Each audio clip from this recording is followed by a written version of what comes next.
Welcome to the Moto Lounge where we talk everything moto. This episode 16, I'm Jason. and I'm Justin. We're gonna be, recapping Glendale Supercross.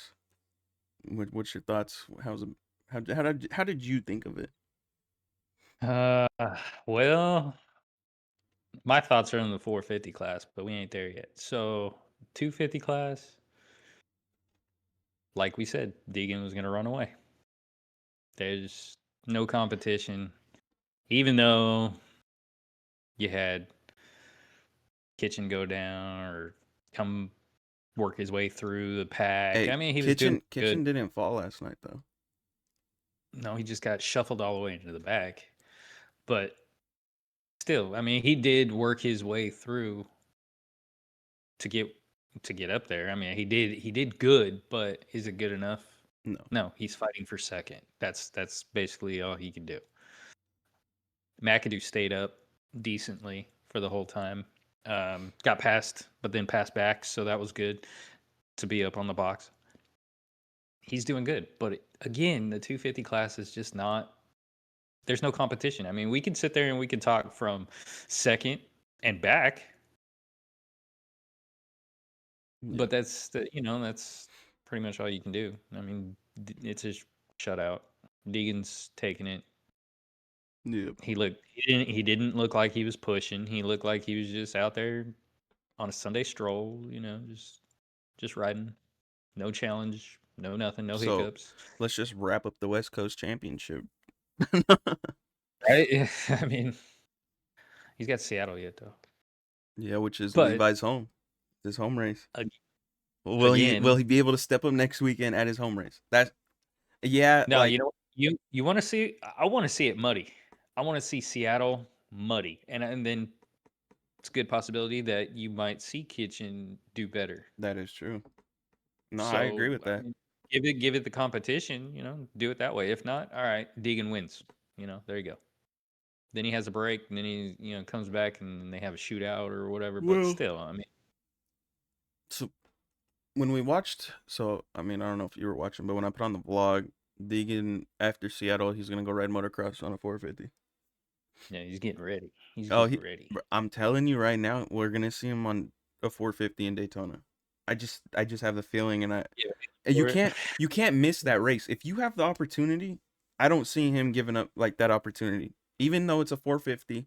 I don't see him giving up that opportunity to go ride a 450 at Daytona because he's not riding the 250 class there. So, and Daytona's Daytona at the end of the day. And if they give I him mean, the option to do it, I would take that 10 out of 10 times, regardless of the situation. especially with his points right now. I mean, they would probably definitely make that decision after Seattle if he wins it. Because then basically Yeah. you lock that championship. There's not much that anybody else is going to be able to do after that. Well, I do want to see him on a 450 at Daytona.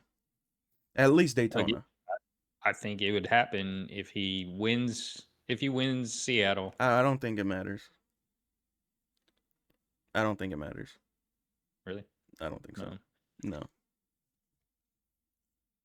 we'll see. Um. That just locks in. Hey, you know what? You got enough points. We're not gonna have to worry about in case something does happen because he could ride a 450, go out there, and something happens.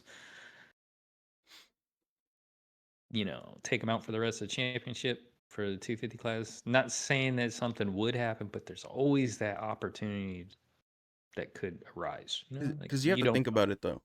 If he gets on the podium at least, and second in points is Mosman right now.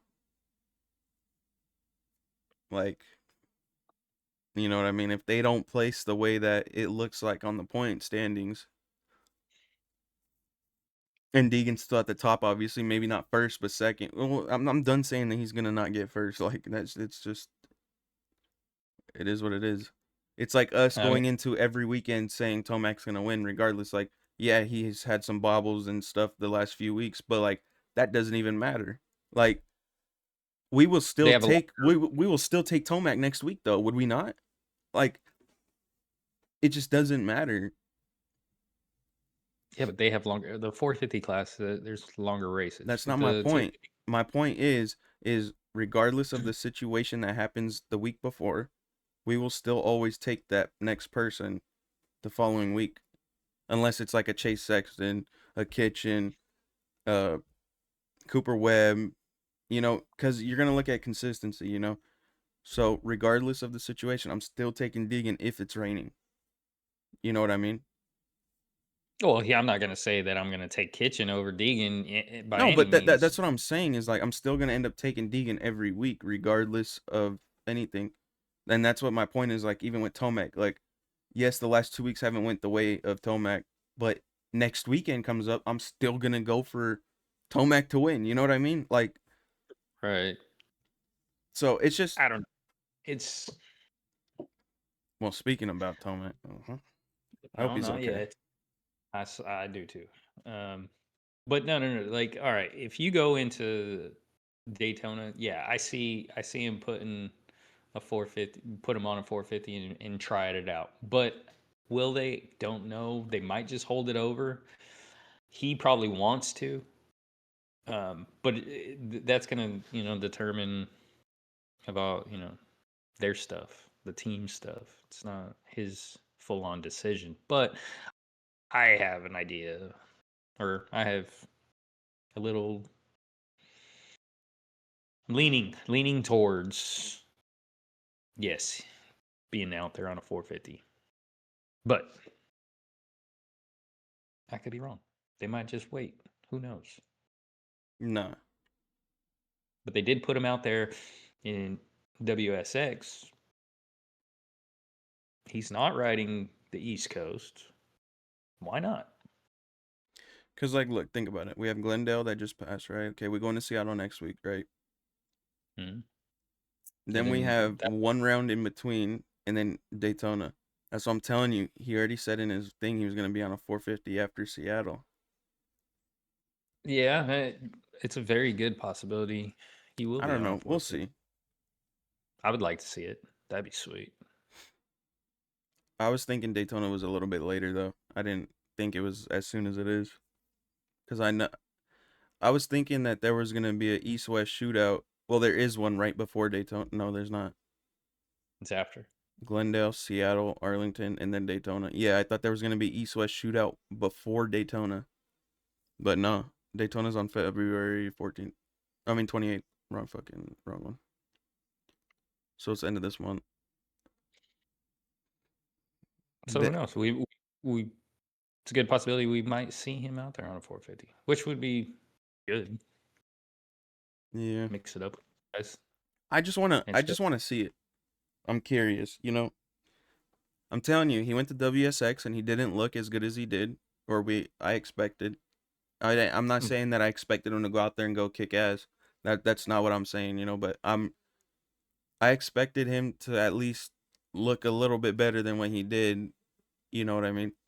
But Oh, they threw his ass to the wolves, man. Like he's he's out there with all those big guys. He's looking around like he's got the speed. He just needs to focus on what he's doing and right in front of him, not behind him. That's all.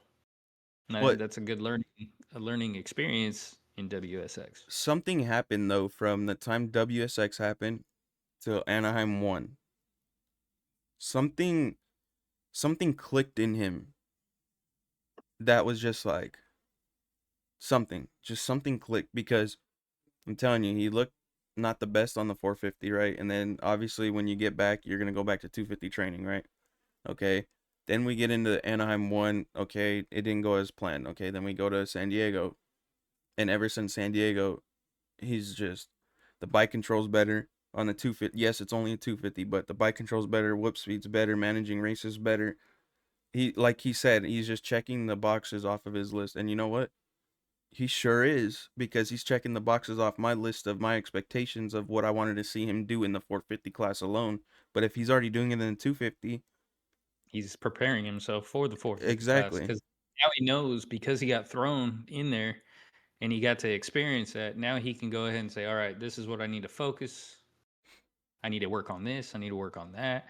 And then he's dialing it all in the this class. So he doesn't have the He doesn't have the pressure on him. He doesn't have people trying to come at.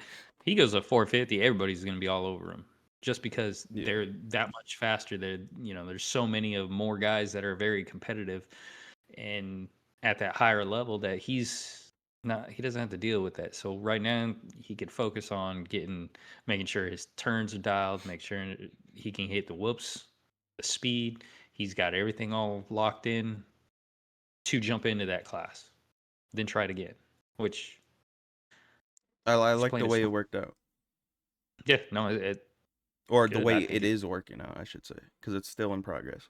So right. But he looks a lot better, a lot more, focused on yeah, mentally, the mental game part of it. And I and think, he works his ass off. So it and is what it he's is. surprising me in Supercross though. Like, I'm not saying the winning, that's not surprising me. What's surprising me is just all those checked boxes on the list, you know what I mean? And putting that into Supercross where I don't want to, the thing is he's a dog no matter He's what. He's right. way better on motocross, but Supercross, if you look at his progression over the years, it's like this year's like just different. Like, No, he's got it's just everything so worked out. different, man. It's just so different. He's zoned in on what he needs to do for the 450 class, but he's putting it right now. He's implementing it into his riding style now, and it's working. Like it looks good, looks comfortable. He looks he looks like he can step it up. So I think that's what he's just doing is he's preparing himself for the 450 class, and I think that's awesome. So Yep. Well, enough Deegan. Let's talk a little bit about Kitchen. Um, kitchen his biggest kitchen. downfall, the starts. That's his That was a biggest. long start though, man. That was But crazy stuff. it's the same story every weekend, though. Yeah, he just needs to get better at being upfront off the start instead of trying to work his way through. We know he could work his way through, but again, that's not enough time to get to dig in. Once he's out front, good luck. Like he was what 4 seconds behind him. Yeah, So but I mean, that's also Deegan not pushing. He was just chilling, basically. So he on a Sunday stroll, he didn't have to. He didn't have to worry about any of that. But for Kitchen to come back and work his way through on a fast track like that, he did good. He did what he needed to do to get to second place. and that he looked good too, though. That surprised me. I thought that sand was gonna be real tricky for him, but No, he did pretty good through it.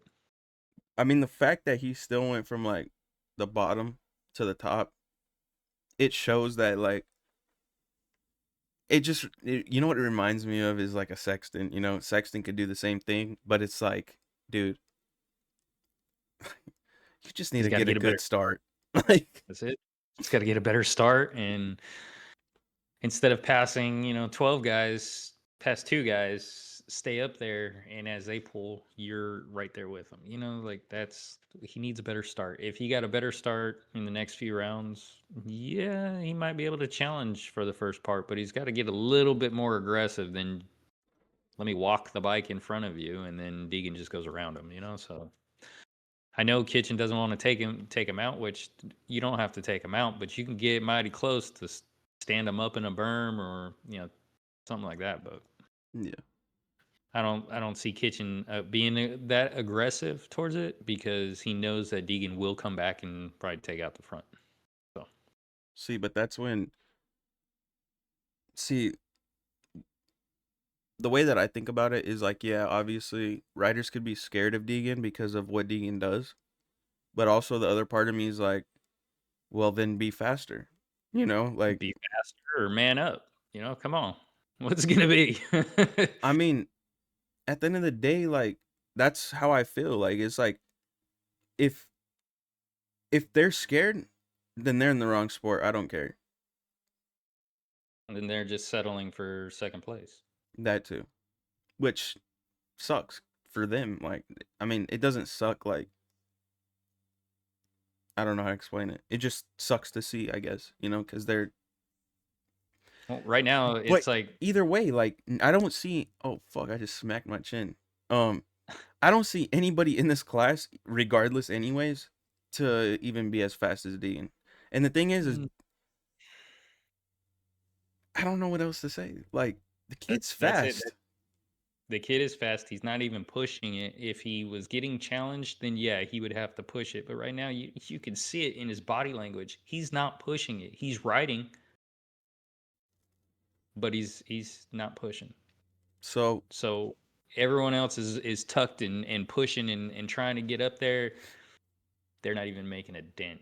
no, So they need to they need to step it up. I'm sorry, but I don't see it happening no, I for the don't rest of the either. season. Deegan's taking it, and And then Deegan's going to be out of there, and then all of a sudden, then they can they can start deal all with over. Joe. Joe and Cole Davies is the next one's up. Yeah. So And of course, once Deegan leaves, then all of a sudden that's going to put everyone else like, oh, I'm the next person in line, and I'm going to get up there. No, I mean, you prove yourself, prove yourself. But then all of those guys are going to try to prove themselves to be the next champion. yeah, I don't, I don't know. I feel like to stay on the kitchen topic real quick. I'm scared he's gonna be like a Forkner where he's like gonna be stuck in the 250 class for a cool little minute. You know what I mean? Because I don't even see Kitchen winning a championship for a little bit, even after Deegan leaves. Because like I said, Joe Shimoda's still around. Cole Davies is J- still gonna be around because he's young. He still has all these years. That's not including when Star brings up their people, their amateurs.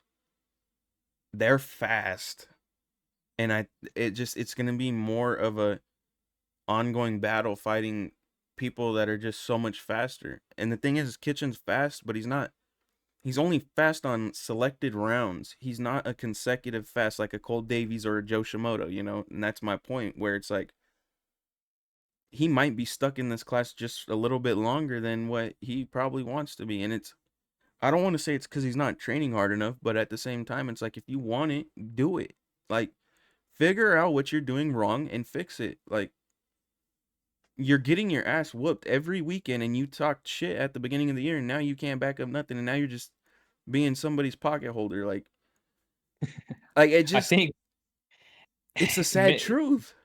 it is. No, it is. And the thing is especially when you put in all that work on the off season and you're coming into the brand new season, you already have things in your mentally you're looking at. You're like, all right, well, Deegan's in here, so you already have a block towards that. You're like, I'm probably not going to win. So you're backing yourself up. When Deegan leaves, it should change that. But again, he's going to have to be as fast as Joe. He's going to have to, fight for a championship. If Yep. Joe's on the West Coast, if he's on the West Coast, whatever, right? Um, and that's going to play a huge part. Does Kitchen think that he's faster than Joe? He might right now because he can't beat Deegan. And But you know when what though Joe, too?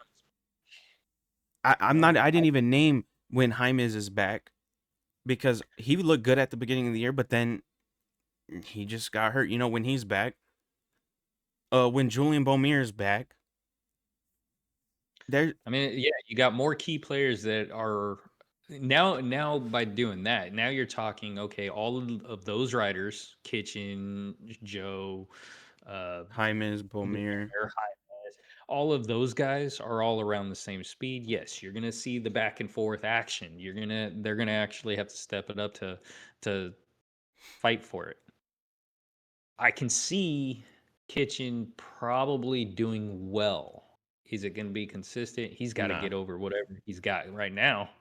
He's got to show that he's more consistent. He's got to get off that start in top 5 and then run for the top. Hey, hear me out. Crazy take. But I think when Joe comes back, he's dominating the next 3 years or 2 years. I don't know how long Well, until he I'm would move up. I don't know how long until he moves up. But when he comes back for outdoors, that's it. That's what I honestly think. Joe is. I feel like I All right. Joe comes back in motocross, even though we're not even supposed to be talking about motocross yet. But if Joe comes back in motocross, yeah, I see him running away with the title on that one. Supercross He's the too for only me. one. Supercross West Coast, depending on who he's against, but it would probably be Kitchen again, um, unless Oh, don't forget Kitchen, SMX. unless Kitchen steps up during this next off season. I don't see him competing closely with that title. I think Joe will run with it. Yeah. Will he win every round? No, but Joe is consistent enough to be second, first, third, whatever. But no, not unless he goes down. Which That's the is only actually pretty rare though. very rare. He will probably definitely take the title. The most consistent Kitchen has ever been is to the ground. Oh man. Didn't I say that? I said that, didn't I don't know, but it just came to my I? I mind like did. the most consistent he's ever been is to the ground. So unless he gets that figured out, he will probably be there a couple years before he wins anything. And I don't, if somebody's watching till this point and you heard me say what I just said, I just want you guys to know I've been a Kitchen fan for a while now, but I don't know what's going on. So I'm going to make fun of the issue. That's like Justin Cooper's probably my favorite 450 rider right now, and I still make fun of him every week because he jumps whoops. So I'm going to make fun of people, even though they're my favorite people. I mean, come on, man. Why not? They do something you don't like, you got to say something about it. You just have to. It is what it is. Tomac fell down. He should have got up. And I'm He should still have a got up a Tomac lot fan. quicker. It's just, You know, Father Time. I'm telling you, Father, he's pulling him down. I told you, Father Time's pulling him down. Nah, that was just. Christian I Craig knew that. pull him I knew down. that. No, I knew that start was gonna be an issue. I mean, even the first one, Ansty went way out of. yeah, I seen that. Yeah, So I mean, they came in a little too hot, but where it binds up right there, I mean, things are gonna happen. Look like just a racing incident. It's just it sucks because it put Tomac way back there, and he was a little slow getting back up and getting back going. But again, hope everything's good there. But it happens. Things happen, but for him to come all the way back to 12th, what are you talking about right now? Why are you in the 450s? I don't know. I thought we were on to the 450s. No, we're We ain't about there we're yet. about to end this and then do a 451 for tomorrow because we're already 23 minutes deep into 250s only. But before we Damn. leave and go off to make the 451, you know, McAdoo's still staying consistent, Mosman still staying consistent, and Ryder D still staying consistent. Also Volan. These Volan guys, looks really good. you know, I'm very good these Volan. guys are staying so damn consistent. I mean, yeah, they're not fast, like fast, like Deegan fast, but as long as they're staying consistent, it still makes me happy because, look at Ryder D's previous years, Mosman's Right. previous years, Right. McAdoo's Mac. previous year, so seeing Oh yeah. these guys stay consistent is actually a big deal because it's like, even Volan, even though, yeah, he got six, but still him being in that top six almost every weekend so far, it's like, not every weekend, but you know what I mean? Like, him still staying consistent is huge because he's coming off of like, but okay, obviously his injury a while back, like a while back, okay? Then he gets off a pro circuit, goes to a team that is willing to work with him with the handbrake. And last year was all trial and error with it, And Mhm. then he's coming out this year, now that they've had 1 year under their belt with this handbrake. He And looks good. He's yeah, he doing looks good. great. And he's leading laps. He's, He has man, I mean, I seen the potential from him a long time ago. I was mad when Pro Circuit got rid of him, but I mean, they didn't really want to work with him because he needed a handbrake. But he's making it work over there. oh yeah, so So it still makes me happy seeing these what, 1, 2, 3, 4, 5. These 5 riders right here, it makes me real happy seeing these 5 riders stay consistent in these positions because of their previous years and their previous experiences. So No, sure, for sure. I do want to put that in because this whole thing's been Deegan and Kitchen. So and then I mean, McAdoo, there's a bunch of them that we could go down and be like, hey, they're doing great. They're getting up there. They're doing this. But McAdoo, no, I'm very happy where he's at. He's very consistent. He's doing everything that I knew he could do. So he's yeah. doing good. Great. I like it. Okay, so yeah, if you guys did get this far, tomorrow will be the 450 video. We're running in way too deep here on the 251, and I got to get this posted. So, like I said, if you watched, leave a like, comment, subscribe. Talk your shit in the comments so I could talk my shit back. It is what it is. So we'll catch you in the 451 tomorrow. Peace.